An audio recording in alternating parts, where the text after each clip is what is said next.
Welcome back, listeners, to another episode of The Snake Pit. I'm your host, Son of Bat, and I'm joined again by Son of Phantom. What's up, listeners? And today we're going to be talking about Hostel Part 2. A few hours ago, we just finished Hostel Part 1, the classic by Eli Roth, released in 2006. But shortly after, a year later in 2007, he upped the ante with his sequel, Hostel Part 2. Now, unlike the first movie, I vaguely remember the marketing for this one. It wasn't a direct-to-DVD movie. It definitely came out in theaters, but I don't remember the hype as well for this one. Like, I remember the advertisements for the first movie all the time, but Hostel 2 wasn't one that was definitely in my view for a lot of the time, and it wasn't one of my favorite, and I didn't really respect this movie until quite recently. Phantom, what did you think of this movie? And have you even heard of this one before we checked it out? Yeah, I'd heard of it. I've heard of the third one too, but I just assumed that the second and part of the series was just going to be like a crap kind of remake situation, but it's actually, in my opinion, a very good remake. It's in essence, it's like the first movie almost exactly, except you just switch all the male characters for female characters, and then you have one male character in this movie that dies. Victor Crumb gets fucking murked. Oh, absolutely messed up. Oh, just tied to a table and like leg disassembled. God opened the cannibal holocaust. Of course, cannibalizes his fucking ass. It's a fucking, really good movie. Lots of fucking, and shout outs to all sorts of different things in this movie, just like the first one. It's got everything going for it. Yeah, nice callbacks. It's got some characters that go over. It's in the same setting. It has everything you want from a sequel, and it has pretty much just as good gore. I found it weird. They dialed it back a bit, which is odd. I thought they were gonna go more extreme, but I don't know. They went a little bit more storyline. I found. What do you think? Yeah, honestly, I feel that 100%, and it's funny, you're right in saying it kind of does feel like a remake. I mean, this movie is 100% a sequel, but essentially it is the same movie as Hostel 1, like Phantom was saying. It's the exact same movie, just substituted with chicks instead of dudes.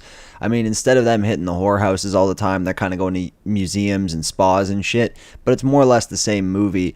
But in terms of the gore, I mean, this DVD, it's the unrated cut, and it's supposedly more violent, intense, and bloody than the original, as the DVD says, but yeah, I felt the gore was a little bit more dialed back. Maybe it's because I prefer the first one, or we both prefer the first one and see it as such a classic, but I don't know. Maybe another thing too is this movie was visually very dark. I mean, not tonally, it is a dark movie tonally, but like visually, it was a very pitch black movie. And I feel like that covered up a lot of the blood. I mean, Bijou Phillips, that fucking cunt who was married to that rapist, Danny Masterson, her death, I felt like, was cut out pretty much the whole way through. I mean, you see the saw hit her face, and then fucking Stuart Little fucking winds up with the bat, but then that fat Slavic guy covers the camera, so you don't really get to see her death. Although the Bathory scene with the I can't remember her name, but she's in Shout out to that queen that not queen. There's that it's like a lady, a countess, a countess somewhere in Europe that fucking tried to be a vampire and like ate the blood of virgins, bathed in it for like hundreds and hundreds of them to stay young and shit. Fucking crazy bitch. Yeah, shout out Elizabeth Bathory. I mean, if she didn't do that shit, we wouldn't get this cool kill in this movie. So, shouts out to the vampire queen. But no, that death dull size hit different people. Horrible. But like, yeah, no, that kill was brutal. I can't remember the chick's name. I think she's the movie nerd's sister in Scream 3, and she's also fucking in The Devil's Advocate. But yeah, her death was fucking brutal, Bathory and shit. But before we get into that, why don't we just give a rundown of who made this movie and a basic plot? I mean, kind of went over it already, but here we go. So, Hostel 2 is directed by Eli Roth, written by Eli Roth, and based on characters by Eli Roth. Produced by Mike Fleiss, Eli Roth, and Chris Briggs again. Starring Lauren German, Roger Bart, Heather Matarazzo, and Bijou Phillips. Oh, and Richard Bergi. Also noted it was produced by Quentin Tarantino. I don't know why it's not on the list here, but everywhere else on the DVD and the movie it says produced by Quentin Tarantino, which is pretty cool. Production companies, edited by George Foley's Folesley Jr., and music by Nathan Barr. Production companies Next Entertainment and Raw Nerve, and distributed by Lionsgate in the United States, Screen Gems for the worldwide, and Sony releasing, and released on June 8th, 2007 for a budget of $10.2 million and a box office return of $35.6 million. Less than half of the first movie. You know, I find when they make sequels, like just a year later, they don't really have enough time for build up to make, you know, an ad campaign. And there was really no ad campaign. I never saw it. Yeah, I saw the ad campaign for the first movie a lot when I was a kid. And never the second movie. Yeah, like, it's really weird. I vaguely remember this one being out. I think I remember a couple posters, but the censorship around this movie was crazy. I mean, still in Germany and New Zealand, they, like, I think this is banned to most adults in rental. In the UK, they consider this extreme pornography. So I know Eli Roth, Rob Zombie, and a lot of those extreme directors from the US specifically got a lot of shit back in the 2000s for these kinds of movies. Maybe that had something to do with it. I forgot to mention earlier, or I lightly touched on it, like, Slovakia really hated this movie, kind of like when Kazakhstan was really pissed when Borat came out. This movie, it pissed a lot of people off. It kind of fucked up what they believed would fuck up tourism and shit. So I'm surprised this movie even got made again. It's really cool, though, because it feels like an exact continuation. Like, we watched it shortly after we finished part 1, and it felt like, you know, from the time we finished part 1 to the time we started part 2, it was just like an intermission, and it's like the first movie didn't end. It was really seamless, which is really cool. And on that note, it actually begins with Paxton surviving the first movie. He makes it back to the United States, but he's very paranoid. He has nightmares about being tracked down and killed. You know, these elite hunting guys get more of a backstory. They're depicted as like a very Epstein-ish cult. It's really fucked up, and, you know, is a lot more freaky now knowing what we know about that fucking piece of shit. But, like, this movie dives really deep into the trafficking aspect. Kind of like Taken, I mean, which came out a few years later. This movie, you know, it's really dark. It's really fucked up. It follows 3 female backpackers instead of 3 males. And like I said, instead of them hitting the hash bars and the whorehouses, they're going from museum to museum, and they're relatively innocent in what they're doing in their trips. So you kind of feel a little bit more bad for them and what's about to happen. We get one girl who's like, you know, a really rich girl. We got one girl who's basically the virgin, and then one girl who's Bijou Phillips, who's just a piece of shit in real life. Like, I mean, just Bijou Phillips. And they're going, you know, in the same, you know, route, and they get tricked by this model into going to Slovakia instead of being tricked by a pimp. However, this girl is friends with the 2 girls from the first movie. We find that out through a small Easter egg picture later on. But as soon as they get on the train, we get, like, horrible shit. I mean, Borat tries to sexually assault them when they're trying to buy Perkies and shit. And then they barely get out of the train. And then once they get into Slovakia, they're in the same hostel where the same Slovak dub version of Pulp Fiction's playing. Same setup, and we know where it's going to go. They get kidnapped, but this time we see the kidnappers. It's Stuart and this other fucking guy. What's his name? Todd. And essentially, they're there. They've paid their way in through the bidding system, and they're going to kill these girls. One girl, though, the virgin, is kidnapped, and she's taken out Elizabeth Bathory style, which we were talking about earlier. Very brutal shit. And then the other 2 girls are going to be taken out by Stuart and Todd. Very sick shit. I don't want to spoil it in case you haven't seen it, but the ending is pretty wild. Does deliver a little bit less gore than the first movie, but story-wise, like Phantom was saying, it fucking delivers, and it was pretty cool. What did you think of this follow-up compared to the first? Was it better or same level? First, I gotta say, Stewart's a bitch. Stewart's a bitch, guys. I think we can all agree Stewart is whack. Stewart's a cuck. Everyone knows it. All right. Yeah, it was a really good. It was a really good sequel. I think it's fitting that it was called Hostel Part 2. Like Bat was saying, you know, it's a legit just continuation. I'm not saying it's The Godfather Part 2, but it's The Godfather Part 2. It's a continuation, not a sequel. Yeah, it's really great. I don't know.